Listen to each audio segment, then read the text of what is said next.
Act consists of when the offenders are arrested the first time, actually, on a drunk driving conviction, then they are going to have their license taken away from them. They will not get it back until they complete their alcohol rehab. If they don't complete it, they're not going to get their driver's license back. There's several aspects to the Aaron Gilming Act, but at this point in time, this is what we're looking at. Great. And we'll include the website address where people can go in and get additional information about that as well in our graphics at the end of the program. I noticed that you have a bear with us today. Yes. Could you tell us a little bit about the bear and what that symbolizes? This is called a miracle bear. My little grandson Ryder, Aaron's only little boy, he was almost 5. A friend of ours actually introduced us to the miracle bears. They're handcrafted from the loved one's clothing. Little Ryder got one. He chose the one, the shirt from what his daddy Aaron wore to their last baseball game. This one is the one that I chose, made from Aaron's green shirt, which actually was the last shirt that he wore within a photo that I took of him and Ryder.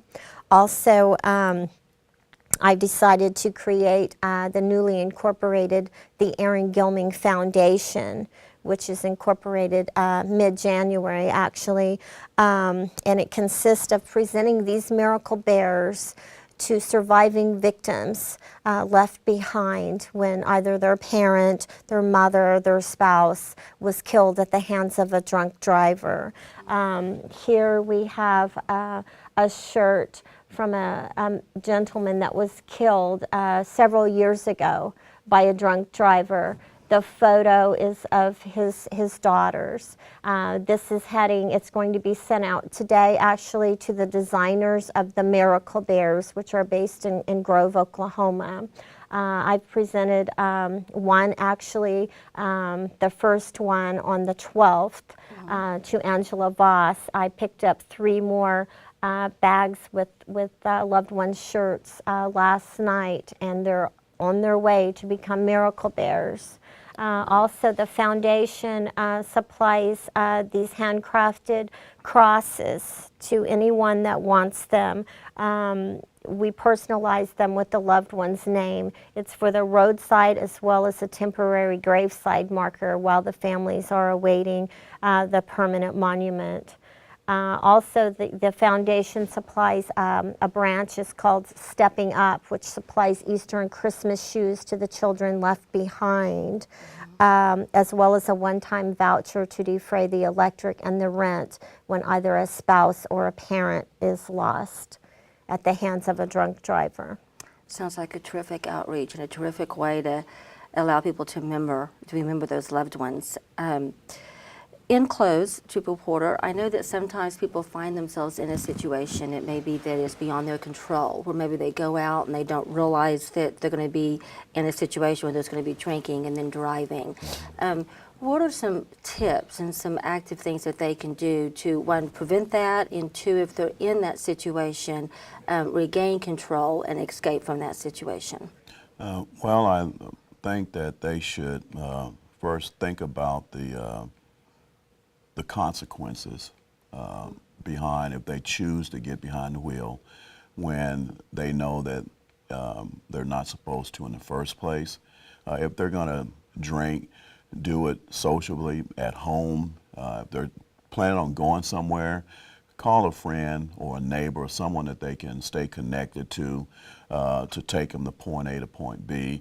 But they must also understand if they take that risk, what the consequences are going to be, and that's going to be they're going to end up going to jail. They're going to be out of a lot of money. They're going to cost their family a lot of pain, not only the other families that are involved too. So it's not just about themselves, but they're impacting other lives out there as well. So they need to think about that. Think about the loved ones that are around them, that depend on them, that are looking up to them to be, their role models. You can't be a role model when you're making bad choices. So we just want them to be responsible and pay attention to what they're doing, and know that it's not a choice. You cannot. We're not going to allow it. We're losing too many people as it is now to drinking and driving. We don't want that to be an added number. So please don't drink and drive. Thank you very much for those words of wisdom. Before we leave, before we go, any last minute thoughts that either of you guys have that you'd like to share with the viewers? Please don't drink and drive. It could ruin your life and take lives, just like that. I noticed that you also have a picture, Ms. Montgomery, of Aaron and your grandson Ryder. Yes. How is Ryder recovering from the effects of that today, from losing his dad at such a young age? Ryder, at the time of Aaron's death, Ryder was in soccer, karate, t-ball. His dad took him to all of these. He had to be pulled out of them within a very short period of time.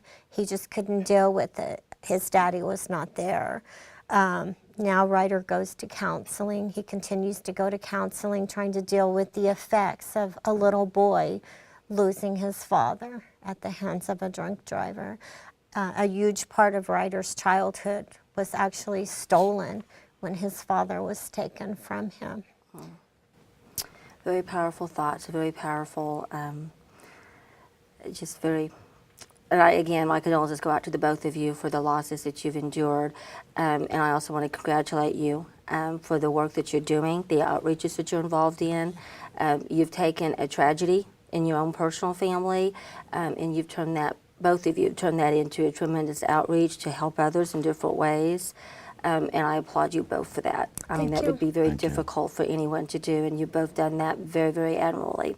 Thank you both for joining us today. I appreciate your time and your candid responses and your willingness to share with our viewers. And for those of you listening to our program today, we'll have some websites for you to visit and some additional resources for you to use. But in the words of Officer Porter and Ms. Montgomery, please don't drink and drive. Make other alternatives, make other arrangements, but don't risk yourself, your families, and innocent victims by making a poor choice. Thank you for joining us today.